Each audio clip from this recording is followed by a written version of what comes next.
Are you looking for the best 2024 NFL Best Ball weekly rankings and advice around?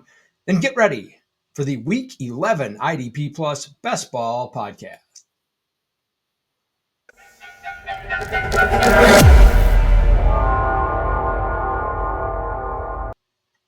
Welcome back to the Draft Lab. I'm Joel Worth, and this is the IDP Plus Best Ball show. We are back. Had to take a week off last week. Pretty sick. Was pretty under the weather. Couldn't get around to it. So apologize for that. But we are back, and it is week 11. It is time to start making that cash. We've only got 6 more weeks to go before the end of the regular season. Before we got to start, we got to start making our fortune so we can play the best ball gauntlets in the playoffs. So let's get down to it. It is time for week 11. We have 4 teams on bye, no European games, no nonsense like that. So a fairly normal slate to talk about this week. Obviously, the Eagles and Commanders are off the schedule because they are playing on Thursday night. So let's get into the ADPs and what they look like. So the first round here on Best Ball in the Battle Royales, Christian McCaffrey is the overwhelming number one. You can see that his ADP is 1.2. So he goes number one almost in almost every draft. So again, this is the same kind of dilemma that you had in preseason best ball, in that if you want Christian McCaffrey in your portfolio, you have to take him number one because you're just not going to get him at 3. You're not going to get him at 2 very often. So if you want him, and he certainly definitely want to have some exposure to him because he came back off of IR last week, put up 13 fantasy points, even without a touchdown. So, throwing a couple touchdowns, you can see the monster potential he has in that offense.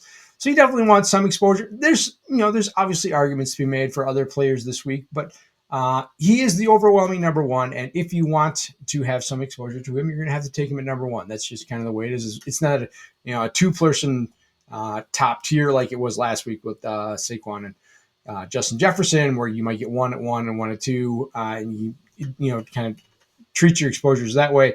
If you want McCaffrey, you're going to have to take him at 1. So that's just the way it is. Then you've got Derrick Henry, Devon Achane. Again, 1, 2, 3, running back. Heavy running backs this week. I think Achane certainly belongs there. He would probably be in a vacuum my number one player this week, but obviously I'm taking McCaffrey at 1 because I want to get that exposure. But I do like Achane quite a bit. Justin Jefferson coming off that disappointing game for the entire offense. I know they get a nice bounce back spot against Tennessee. It is back-to-back road game, so it's a little tough. So might keep the Vikings in that game. I keep Tennessee in that game and might force the Vikings to keep throwing. So definitely interested in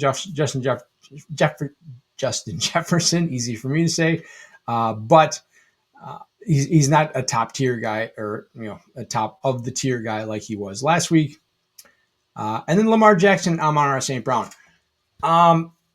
I think this week is really going to be defined by how you feel about the Pittsburgh-Baltimore game, right? Because division game, rivalry game, Tomlin and Harbaugh have been there forever. They know each other inside and out. Those games usually turn into rock fights, right? But this year, the Baltimore secondary is just absolutely terrible. They've been just blown up by everybody.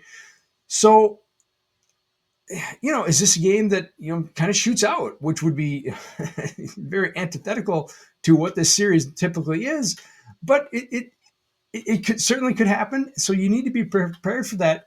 And one interesting thing I think you can do is if you think that's going to happen, or if you want some potential exposure to that happening, is take Lamar Jackson at the bottom of round 1 and then pull up George Pickens as a bring back. And we'll talk about Pickens in a little bit when we get down there, but pull him up into that 6-7 spot and do that kind of back to back. I think that's an interesting way to go about it, and a nice way to start off your team. And then Amon-Ra St. Brown. How does this game play out, right? You get Detroit coming off that 5-interception game on Sunday night, a Jacksonville team that's absolutely terrible, not good defensively, pitiful offensively with Mac Jones in there instead of Trevor Lawrence. It just doesn't seem like it's going to be a challenge. And the last time they had a game like this was against Tennessee. And I think Amon-Ra scored a touchdown, but he only had like 2 targets, just didn't really do anything else. So um, I'm a little nervous about taking him up here. I would rather like maybe let him slip into the second round if I can get him there. I think I would prefer Jahmyr Gibbs straight up. But yeah, definitely want some exposure to Amon-Ra because yeah, he can certainly break a slate. So that's it for round one. That's pretty typically where the way it goes. That's pretty chalk. And then let's look at round two. And again, you'll see it here again. Running back, running back, running back, running back. Heavy running backs. It's the sign of the way the season is going, right? We've had so many wide receiver injuries and almost no wide receiver injuries or running back injuries, excuse me. It's just completely backwards to the way things usually go in the NFL. It's been just absolutely bizarre season. But we need to adjust to that in best ball. So yeah, we don't deal with injuries unless they're in game and then they screw our teams over. But so you need to, if you take a Christian McCaffrey round one, if you take a Derrick Henry round one, and you don't want to just automatically double up, you're going to need to look to alternate options in here. So you don't necessarily want to take a Kyron. You don't necessarily want to take a Kamara and just box up your running backs right away, and then you don't get exposure to some of the guys at the back end who we will talk about that I like this week. So you kind of need to take that into consideration when you're drafting, but definitely like all these guys as options. Bijan was obviously the best player on the slate last week.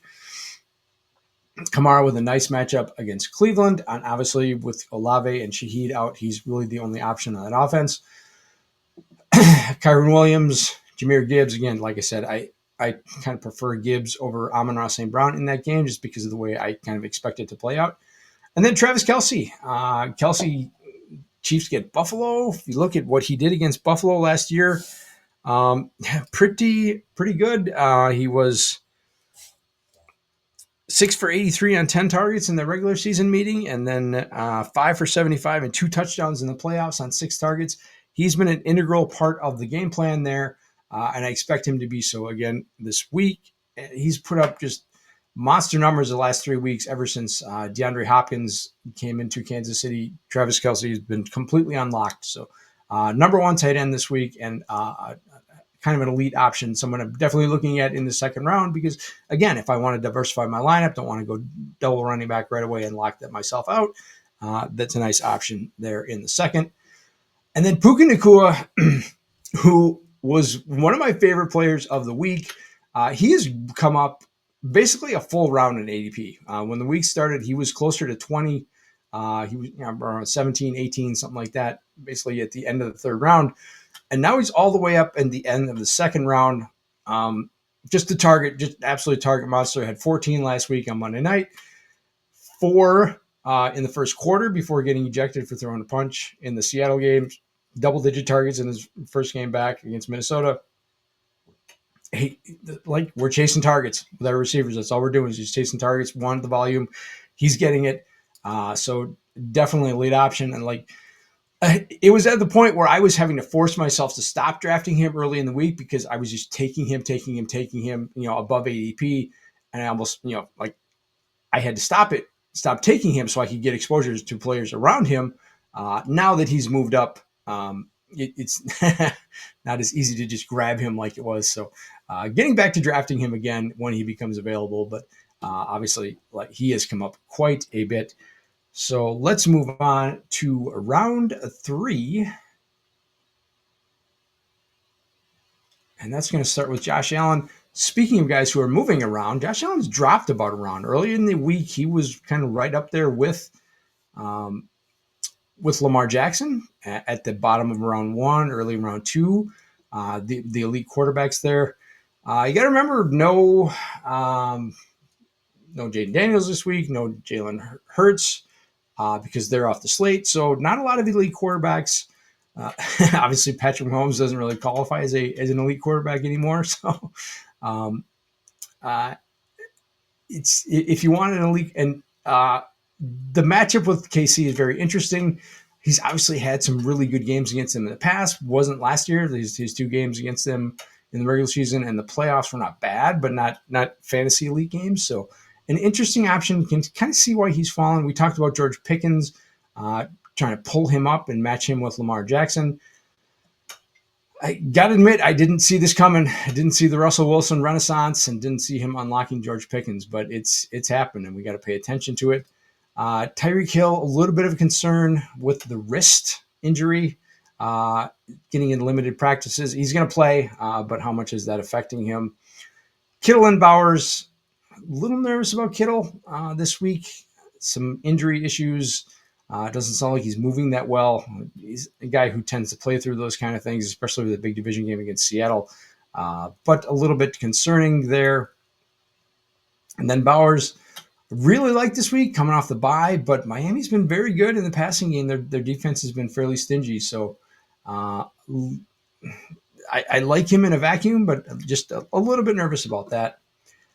And then Cooper Kupp, again, if you don't get Puka Nacua, if you don't get Kyron Williams, definitely a high-end option. I expect the Rams to actually score a touchdown this week, at least more than one, after just kicking nothing but field goals on Monday night. So I expect them to be better in that regard. So that is the end of round 3. And now we get to round 4. This is where you get run into the running backs that you kind of get boxed out of if you take a running back early in round 1 and round 2. Now you're talking Breece Hall, Jonathan Taylor in the same game, Jets against Indy. I think both teams are going to want to try and run the ball in that game. Outdoors, November, getting cold. So yeah, I think Jets run defense has not been good. So I kind of like Jonathan Taylor, Anthony Richardson back starting. I think that's a good thing for Taylor. It may not be as good for Josh Downs. I'm not giving up on Josh Downs like some people are, but I think that's really good for Taylor, putting Richardson back instead of Joe Flacco. And Joe Flacco was holding. Let's be honest. Joe Flacco was holding the offense down. They weren't doing anything with him, so that's a move that had to be made. So glad to see that. I'm getting back to being willing to drafting Jonathan Taylor with Anthony Richardson back. But again, if you go running back early, these are the kind of guys you get boxed out on. Deebo Samuel, Brock Purdy. If you want to do the combo, you kind of have to do that at the turn there and push them up a little bit. And then Garrett Wilson, Zay Flowers. Again, Flowers, it really depends on how you view that Pittsburgh game with Baltimore. Do you think it's going to be a rock fight and just a 17-13 game like those games usually are? Or do you think this is a game that's going to go back and forth with the Baltimore pass defense allowing Pittsburgh to put up points and Baltimore really needing to play kind of wide open, which I don't think they want to have to do, but they're still really good at it. It's not like they're losing games because they're having to throw the ball that much. So an interesting option, just like I said, depends on how you view that game and what you think is going to play out there. Then we're going to go to round 5. You see an interesting tight end option in David Njoku. You get the Jameis Winston revenge game against the Saints this week. Saints defense, just not very good. And again, they're not, I've preached over and over, they're not good against slot receivers. They're not good defending the seam. They've traded away Marshawn Lattimore. They played well last week, right? They got the new coach bump, which usually happens when you get rid of a coach you don't like. And nobody seemed to like Dennis Allen. So yeah, I think that's a 1 week bump. I think they go back to being kind of not very good. So I expect Cleveland to put up quite a few points this week. And I think David Njoku will be leading the way with Jameis Winston, like I said, revenge game there against his former team. One player that I think should be getting pushed up higher is DK Metcalf. Coming back, sounds like he's healthy, practicing in full. He's basically had 3 weeks off, counting the bye week. So I think he should be healthy and good to go against the 49ers. Has had some good games against them in the past, and I think he'll be the focal point of the offense. So I like him quite a bit. Again, Kenneth Walker, another running back that if you don't, if you have access to this late, that I'm definitely interested in because, he had a good game against them last time. And, I think he and Metcalf are going to be the focal points of the offense there. And they want to keep the Niners offense off the field as much as they can. So he will get some volume. And then maybe my favorite tight end this week is TJ Hawkinson. He's really just kind of, the ramp up is happening, right? He had 8 targets last week, I think. He is a big part of the offense, and I think a very nice matchup with Tennessee. So I like Hawkinson a lot. If you're waiting on tight end, if you don't get the Kittle, you don't get the Kelce, you don't take a Bowers, you want to wait until later to get a tight end. Hawkinson's one of my favorites. Like him quite a bit this week. Cortland Sutton's had 3 straight weeks of really elite production, so he's someone we got to consider right now.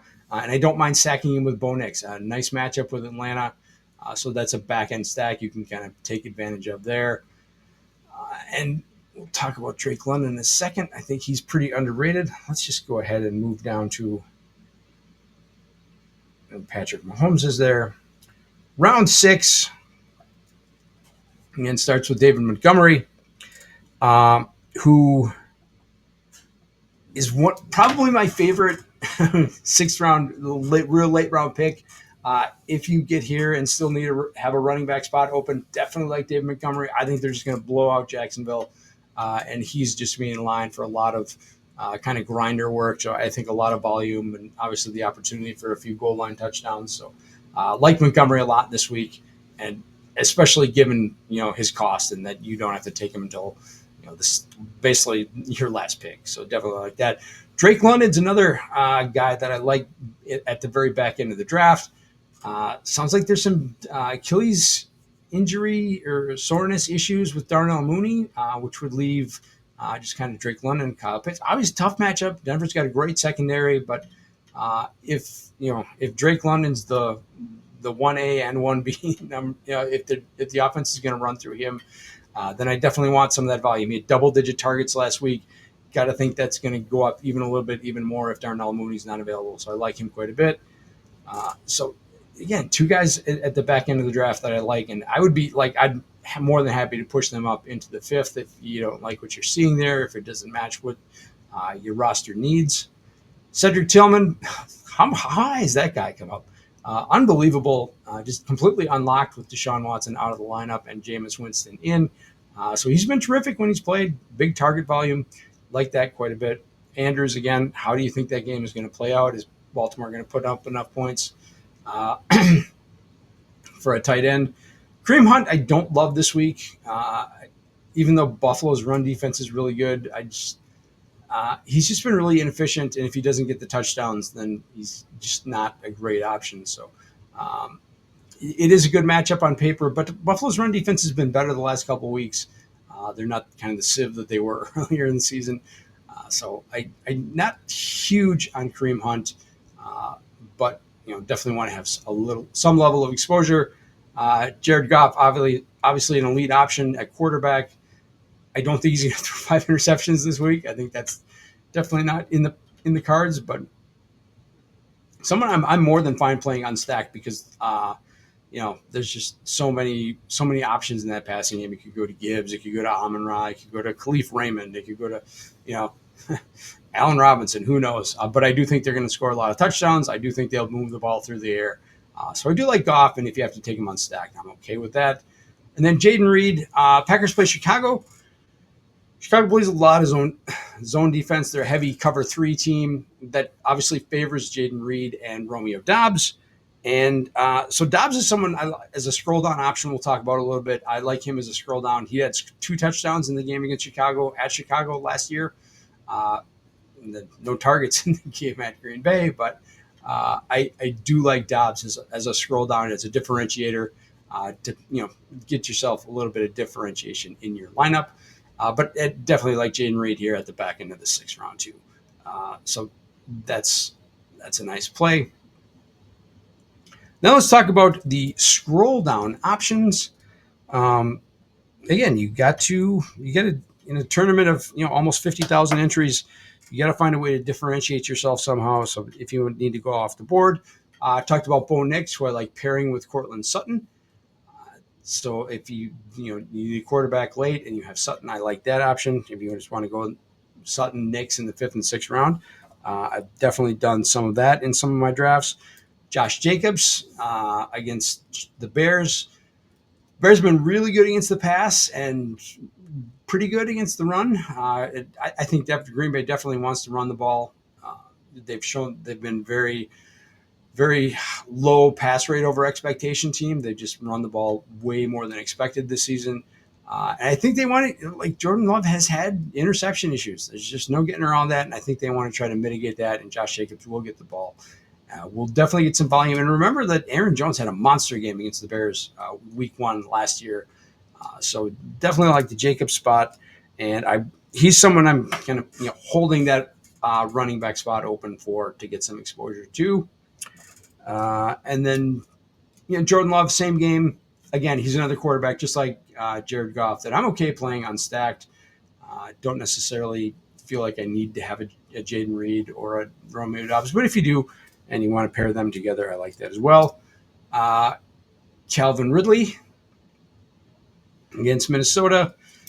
They're Tennessee's going to have to throw the ball. There's no question about that. Minnesota's very good against the run, so I'm not high on Pollard this week, but I do like Ridley. As Vikings not great. They give up fantasy production to wide receivers, so I do want to get some exposure to Calvin Ridley.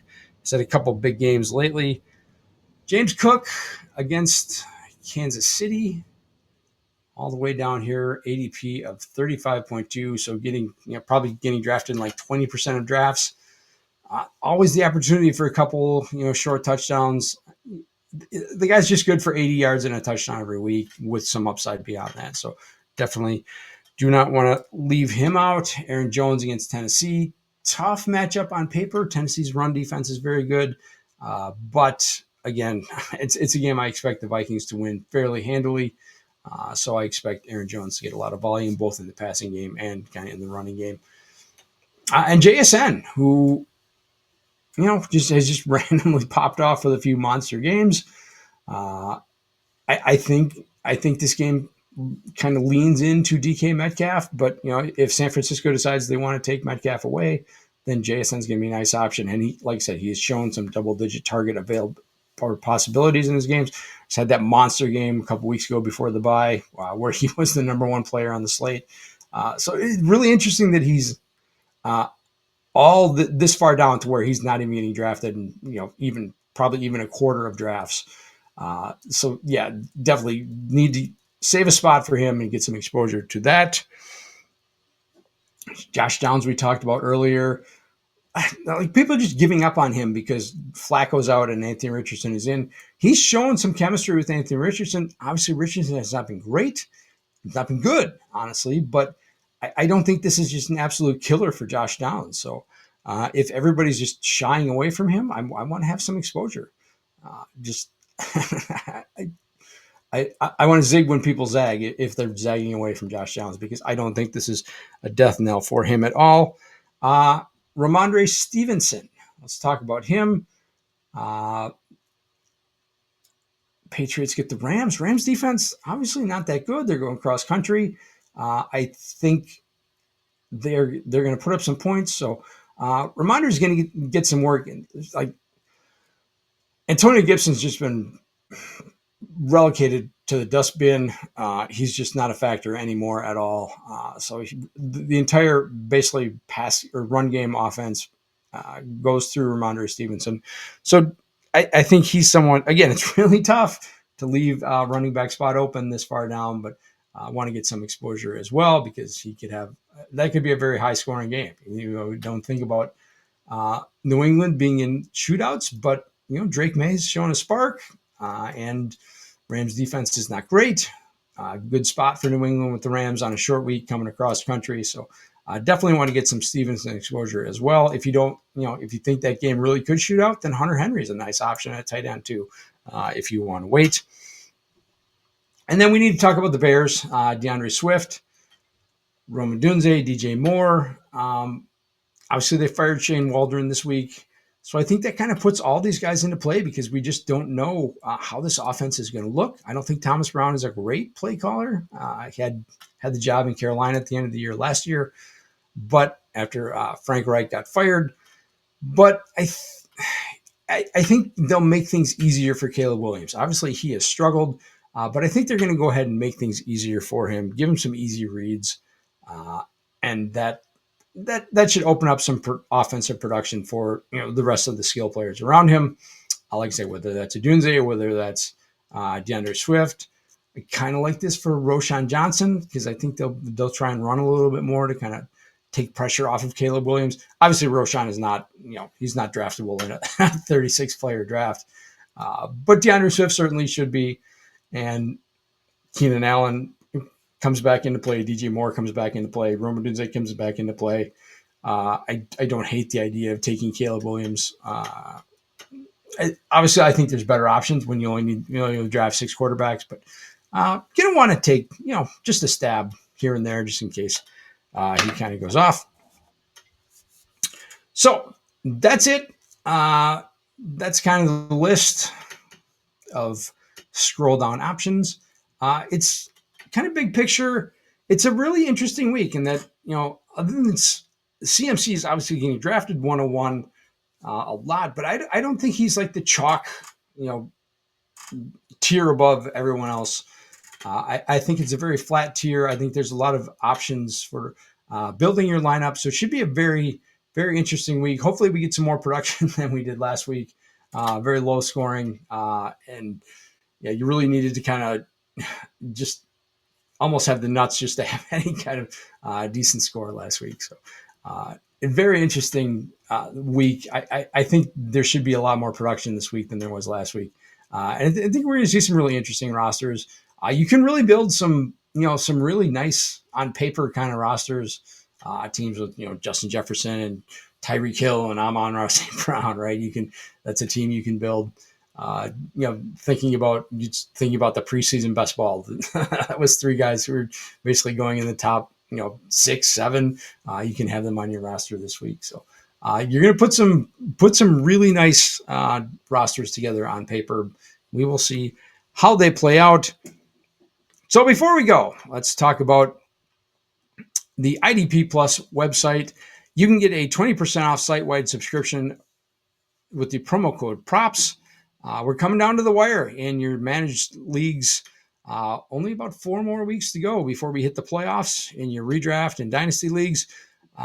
So get 20% off any subscription for a limited time with the promo code PROPS and get access to all our tools, data, IDP articles. If you're into IDP, you should be. It's fun. It's a blast. And don't miss out on the subscriber Discord. My buddy Jameson Hutchinson's in there all the time, answering all your start-sit questions, all your lineup questions, all your waiver questions. Get everything answered in the subscriber Discord. A lot of fun there as well. So idpplus.com/membership. Get 20% off site-wide with the promo code PROPS. And now let's talk about HelloFresh. Do you have a busy life? Eat a lot of fast food? Would you rather be drafting best ball teams than cooking? I know I would. If you're tired and looking for a change of pace with your meals, go to idpplus.com/HelloFresh and get your first delivery for free. Pick from an exciting range of recipes and get fresh ingredients delivered directly to you. Often a week's worth of meals cost less than a trip to the grocery store, and there's no leftover waste. So get a free box today with idpplus.com/HelloFresh. My wife's always I don't like to cook. I hate cooking. My wife's always saying, I'm bored because I cook the same things all the time. So it's a nice option. And get a free box to see how you like it. idpplus.com/HelloFresh and get your free box today. So that is it for the week. I want to wish everybody good luck. Go out there,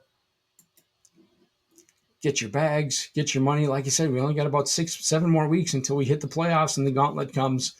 So we got to make our fortunes before then. So until then, I am Joel Worth. You can find me on Twitter and now on Blue Sky at TheJoelWorth, TheJoelWorth.bsky.social on the Blue Sky. Everybody's coming over. All the cool kids are doing it. So check out Blue Sky if you haven't yet. It's not even a political thing. It's if you don't want every other post on your feed to be an ad, just go over to Blue Sky. It's a very cool environment. Everything's going on there. There's been a bit of a mass exodus from Twitter. People really seem to enjoy it. So check it out if you haven't yet. You can find me here every week talking about best ball, and you can find me live on Sunday mornings with my buddy Jameson Hutchinson talking live DFS. That's 10 o'clock Eastern, right here on the IDP Plus network, talking DFS live with Jameson Hutchinson. So until then, we will see you later. We will call you next week or talk to you next week for week 12 of best ball. Remember, bye apocalypse, 6 teams on bye next week. So if you don't want to deal with that, get in there in week 11 and make that money.